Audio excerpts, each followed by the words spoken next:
নমস্কার বন্ধুরা, আমি সুশোভন আর আপনারা দেখছেন আপনাদের প্রিয় চ্যানেল অদ্ভুত অথচ বাস্তব। বন্ধুরা, আপনারা হয়তো একটা প্রবাদ শুনেছেন, এক ঢিলে দুই পাখি মারা। কিন্তু বর্তমানে ভূরাজনীতি বা জিওপলিটিক্সে ভারতের প্রধানমন্ত্রী নরেন্দ্র মোদী এক ঢিলে একটা নয়, দুটো নয়, সরাসরি পাঁচটা নিখুঁত নিশানা লাগিয়েছেন। আর সবচেয়ে বড় কথা কি জানেন? এই গেমটা খেলতে ভারতকে কোনো যুদ্ধক্ষেত্রে নামতে হয়নি, কোনো বুলেট খরচ করতে হয়নি, স্রেফ একটা সিগনেচার, একটা ইকোনমিক মাস্টার স্ট্রোকে দুনিয়ার মানচিত্র থেকে ভারতের 5জন বড় শত্রুর দাপট শেষ হতে চলেছে। আজকের এই স্পেশাল নিউজ অ্যানালিসিসে আমরা ডিকোড করব ভারতের সেই জিওপলিটিক্যাল চক্রব্যূহ, যা আমাদের শত্রুদের হয় ধ্বংস করে দিয়েছে, নয়তো তাদের সুর বদলাতে বাধ্য করেছে। আমরা এতদিন যুদ্ধের কথা বলতাম, কিন্তু মোদিজি দেখাচ্ছেন কিভাবে বিনা যুদ্ধেও জয়লাভ করা যায়। ভারত ইউরোপের সাথে এমন এক মেগা ডিল সাইন করেছে যা সারফেসে দেখলে মনে হবে সাধারণ বিজনেস, কিন্তু একটু গভীরে গেলেই বুঝবেন এটা আসলে আমাদের শত্রুদের জন্য পাতা একটা মরণ ফাঁদ। টার্গেট একটা নয়, 5টা, যার মধ্যে 3টে দেশকে আমরা অলরেডি কোণঠাসা করে দিয়েছি। আর বাকি 2টো দেশ যারা আগে ভারতকে চোখ রাঙাতো, তারা এখন মোদিজির সাথে মিটিং করার জন্য ডেসপারেটলি ওয়েট করছে। চলুন শুরু করি আজকের এই গভীর বিশ্লেষণ। শুরুটা করা যাক তুরস্ককে দিয়ে। তুরস্কের প্রেসিডেন্ট এরদোগান নিজেকে বর্তমান যুগের খলিফা মনে করেন। ওনার ইগো এতটাই বেশি যে উনি মনে করেন গোটা মুসলিম বিশ্ব ওনার কথায় উঠবে আর বসবে। আর এই খলিফা হওয়ার নেশায় উনি সবসময় পাকিস্তানের কোলে গিয়ে বসেন। যখনই কাশ্মীরের কোনো ইস্যু ওঠে, ইউনাইটেড নেশনস বা গ্লোবাল প্ল্যাটফর্মে দাঁড়িয়ে উনি ভারতের বিরুদ্ধে উল্টোপাল্টা বকতে শুরু করেন।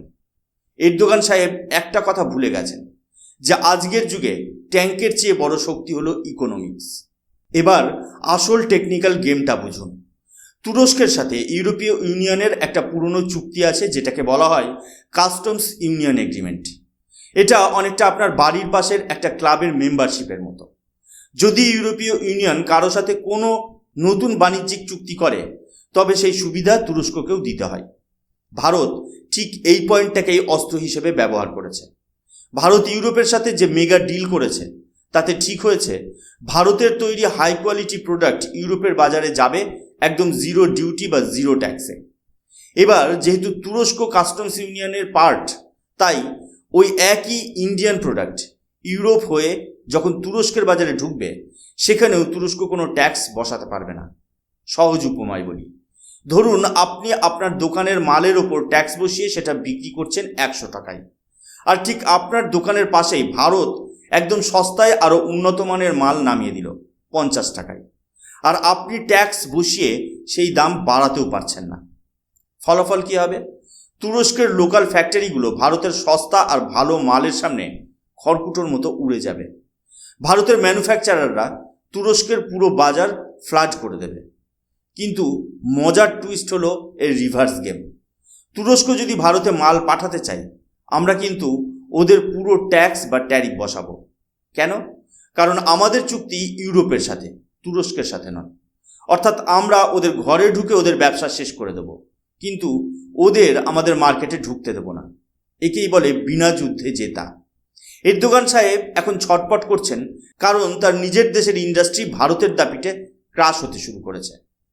এবার আসি আমাদের প্রতিবেশী দেশ পাকিস্তানের কথায়। এরা মনে করে এরা ভারতকে সবসময় সন্ত্রাসবাদ দিয়ে ব্যস্ত রাখতে পারবে। ভারত এদের বুঝিয়ে দিয়েছে যে যখন পকেটে টাকা থাকে না, তখন নাচ বন্ধ হয়ে যায়। পাকিস্তানের পুরো ইকোনমি দাঁড়িয়ে আছে একটা জিনিসের উপর, সেটা হলো টেক্সটাইল বা কাপড়। এরা ভালো কিছু বানাতে পারে না, শুধু সস্তা ফেব্রিক বানিয়ে ইউরোপের বাজারে বিক্রি করে কোনো মতে নিজেদের ঘর চালায়। বছরে প্রায় 7 থেকে 8 বিলিয়ন ডলারের ব্যবসা ছিল এদের। ভারতও পৃথিবীর অন্যতম বড় টেক্সটাইল ম্যানুফ্যাকচারার। আমাদের কটন অনেক বেশি সুপিরিয়র এবং আমাদের ম্যানুফ্যাকচারিং কস্ট অনেক কম। এবার এই ডিলের ফলে ভারতের কাপড় যখন ইউরোপে যাবে ডিউটি ফ্রি সুবিধায়, তখন কোনো ইউরোপীয় বায়ার কি পাগল যে সে পাকিস্তান থেকে মাল নেবে? পাকিস্তানের অবস্থা এখন একটা ফুটো হওয়া নৌকার মতো। একদিকে দেশটার ভেতরে রোজ বোমা বিস্ফোরণ হচ্ছে, বালুচ বিদ্রোহীরা ওদের অবস্থা খারাপ করে দিচ্ছে, যাকে বলে চরম ইনস্টেবিলিটি। কোনো ইন্টারন্যাশনাল কোম্পানি এমন আনস্টেবল দেশ থেকে অর্ডার নিতে চায় না। ফলে কি হচ্ছে? পাকিস্তানের ফয়সলাবাদের মতো বড় বড় টেক্সটাইল হাব এখন শ্মশান হয়ে যাচ্ছে। আর সেই সমস্ত বিশাল অর্ডারের পাহাড় এখন ভারতের সুরাট, লুধিয়ানা বা তিরুপুরের ফ্যাক্টরিগুলোতে ট্রান্সফার হচ্ছে। পাকিস্তান যখন ভারতের সাথে যুদ্ধের হুমকি দিচ্ছিল, মোদিজি তখন স্রেফ ওদের রুটি রুজি কেড়ে নেওয়ার বন্দোবস্ত করে দিলেন। ওদের চোখ মুখ দিয়ে এখন ঘাম বেরোচ্ছে, কারণ পকেটে টান পড়লে জঙ্গি পোষার টাকাও জুটবে না। তৃতীয় টার্গেট ছিল বাংলাদেশ। শেখ হাসিনার বিদায়ের পর যখন মোহাম্মদ ইউনূসকে গদিতে বসানো হয়েছে, ওনার ভেতরে একটা অদ্ভুত দম্ভ দেখা গিয়েছে। উনি ভেবেছিলেন আমেরিকার আশীর্বাদ ওনার মাথায় আছে, তাই উনি ভারতকে চোখ রাঙাবেন। ওনার প্ল্যান ছিল ভারতের কোম্পানিগুলো বন্ধ করে দিয়ে সেগুলো বাংলাদেশে শিফট করানো। কিন্তু উনি একটা বড় ভুল করে ফেলেছেন। বাংলাদেশের কাছে একটা বড় সুবিধা ছিল যাকে বলা হয় এলডিসি স্ট্যাটাস। এর মানে হলো গরিব দেশ হিসেবে ওরা ইউরোপের ট্যাক্স ছাড় পেত। কিন্তু 2026 সালেই ওদের সেই তকমা শেষ হতে চলেছে। ওরা যখনই এই সুবিধা হারাবে, ওদের মালের ওপর 12 থেকে 13% ট্যাক্স চাপবে। ঠিক সেই মুহূর্তে ভারত জিরো ট্যাক্স সুবিধায় ইউরোপে ঢুকে যাবে। একে বলে ডাবল ব্লো। আগে থেকেও মার আর পেছন থেকেও মার। বাংলাদেশ যে গার্মেন্টস সেক্টর নিয়ে গর্ব করত, সেই সেক্টরের অর্ডারগুলো এখন ক্যান্সেল হয়ে ভারতের দিকে আসছে। ইউনূস সাহেব ভেবেছিলেন উনি ভারতের সাথে কম্পিট করবেন, কিন্তু উনি গেম থেকে আউট হয়ে যাচ্ছেন। আজ বাংলাদেশের অবস্থা এমন যে তারা নিজেদের লোককে ঠিকমতো খাওয়াতে পারছে না। ফ্যাক্টরিগুলো বন্ধ হয়ে যাচ্ছে। বাস্তবতা যখন সামনে আসে, তখন দম্ভ কর্পূরের মতো উবে যায়। বন্ধুরা, এই তিনটে দেশ যারা ভারতকে সবসময় বিরক্ত করার চেষ্টা করত, তাদের তো মোদিজি অর্থনৈতিকভাবে পঙ্গু করে দিয়েছেন। কিন্তু কাহিনী এখানে শেষ নয়। এই তিনজনকে সোজা না করলে বাকি দুই জায়ান্ট লাইনেই আসতো না। এবার আমরা কথা বলবো সেই দুই দেশকে নিয়ে যারা নিজেদের দুনিয়ার রাজা মনে করত, কিন্তু আজ তারা ভারতের দরজায় কড়া নাড়ছে। বন্ধুরা, এবার নজর ফেরানো যাক দুনিয়ার সবচেয়ে শক্তিশালী নেতার দিকে। তিনি হলেন ডোনাল্ড ট্রাম্প। আপনারা নিশ্চয়ই লক্ষ্য করেছেন, ট্রাম্প যখন দ্বিতীয়বার হোয়াইট হাউসে ফিরলেন, তখন আমেরিকার অনেক থিঙ্ক ট্যাঙ্ক এবং রাজনৈতিক বিশেষজ্ঞরা ভবিষ্যৎবাণী করেছিলেন যে ট্রাম্প এবার ভারতকে চাপে ফেলবেন। ট্রাম্পের আমেরিকা ফার্স্ট পলিসি আর ভারতের উপর চড়া ট্যারিফ বসানোর হুমকি বা ট্যারিফ বসানো নিয়ে অনেকে ভয় পেয়েছিলেন। কিন্তু আজ 2026-এ দাঁড়িয়ে ছবিটা দেখুন। আজ আমেরিকা ভারতকে ডিকটেট করছে না, বরং ডেসপারেটলি অনুরোধ করছে যাতে ভারত তাদের সাথে একটি ট্রেড ডিল সাইন করে। কেন ট্রাম্প ভারতের সামনে নরম হলেন? সহজ একটা উপমা দিই।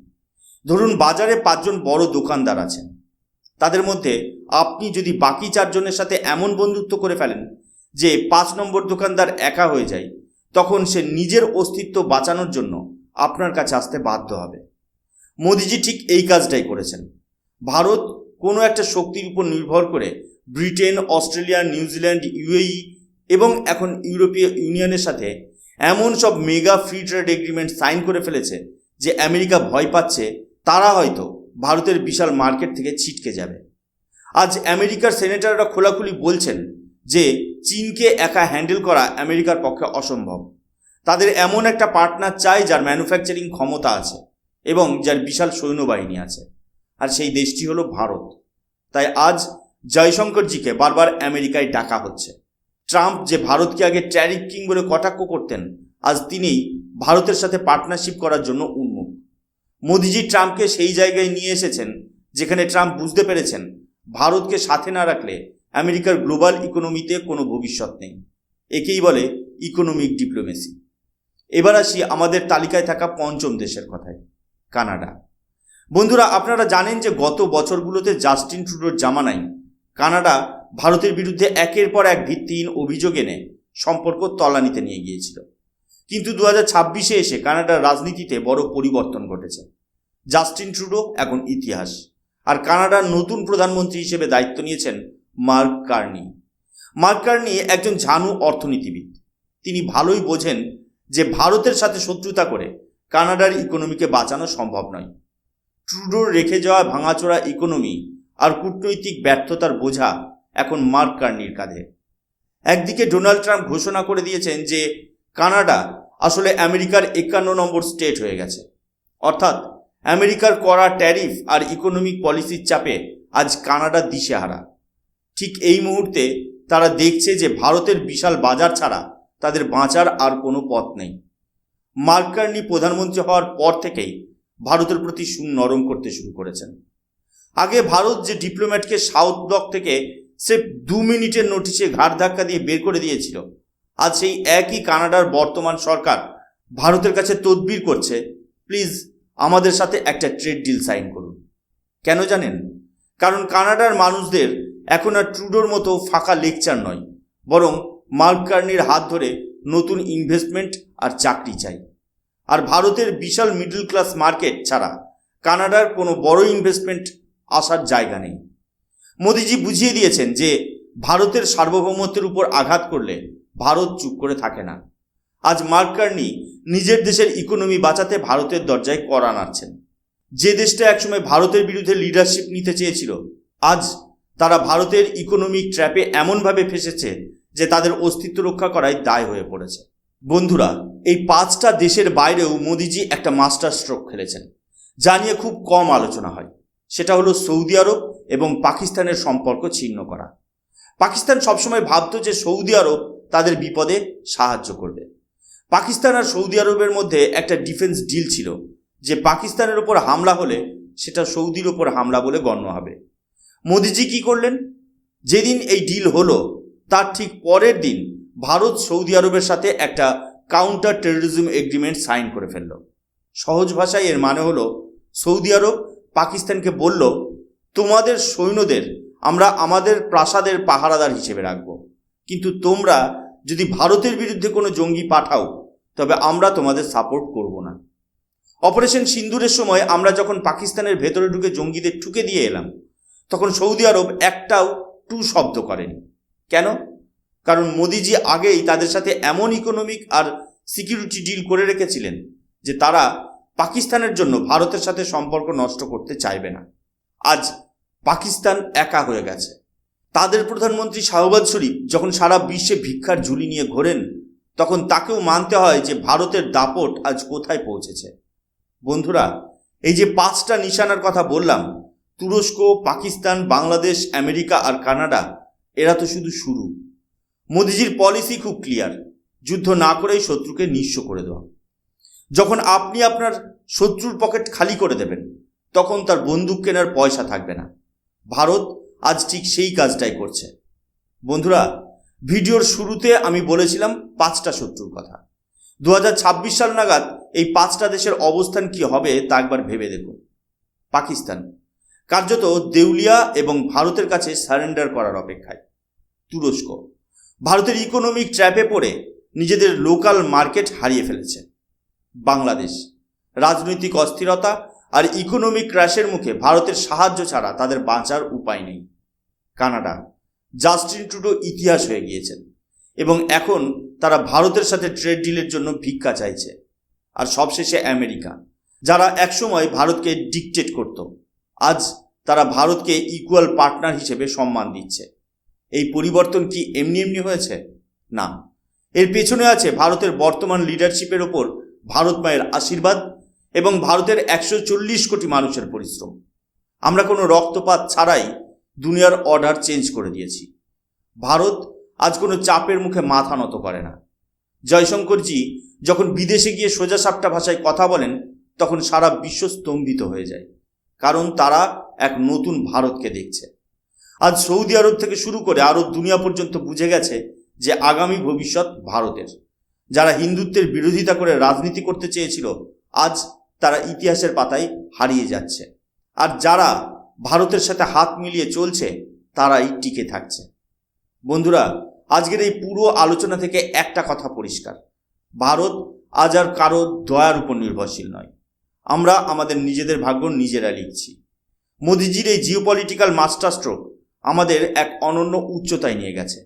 মনে রাখবেন, গেম এখনো শেষ হয়নি, এটা তো সবে শুরু।